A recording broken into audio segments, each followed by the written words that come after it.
Why did you lie to the American people, and why should we trust what you have to say now? Such a terrible question, and the phraseology. I didn't lie. What I said is we have to be calm. We can't be panicked. I knew that the tapes were, these were a series of phone calls that we had, mostly phone calls.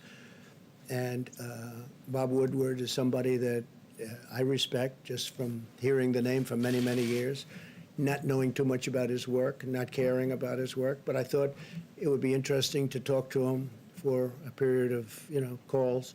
So we did that. I don't know if it's good or bad. I don't even know if the book is good or bad.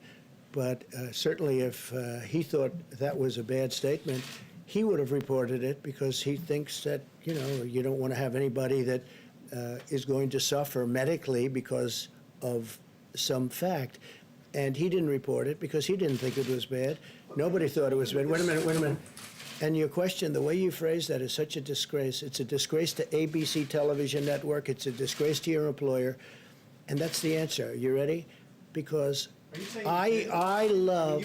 You of course I told didn't. me Of course I didn't. It was No. deadlier than the flu, and then you went out and told the American public that this was just like the flu. Let me tell you something. We've had flu years. You told everybody else something else. No, and 5 times, right? 5 times. You ever hear the expression 5 times? We've had flu years where we lost 100,000 people. The flu is a very serious problem for this country also, and we've been losing them.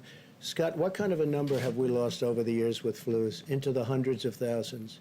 Well, I mean, the last 5 years have been something like 35 to 80,000 per year, every year, even with antiviral drugs and even with Flu is a very serious problem also. But just so you know, this is worse than the most deadlier than the most strenuous flu. Okay. And then you went out and said it's just like the flu. What I went out and said is very simple. Listen, what I went out and said is very simple. I want to show a level of confidence, and I want to show strength as a leader, and I want to show that our country is going to be fine one way or the other. Whether we lose one person, we shouldn't lose any because this shouldn't have happened. This is China's fault. This is nobody's fault but China. China should not have allowed it to happen. Whether you have one person, 180,000 people, or 2.5 or 3 million people, which it could have been very seriously if we didn't make the moves. And when you look at the opposition where they said, oh, why did he put the ban on? Dr. Fauci said we saved hundreds of thousands of lives by putting the ban on China and then ultimately putting the ban on Europe.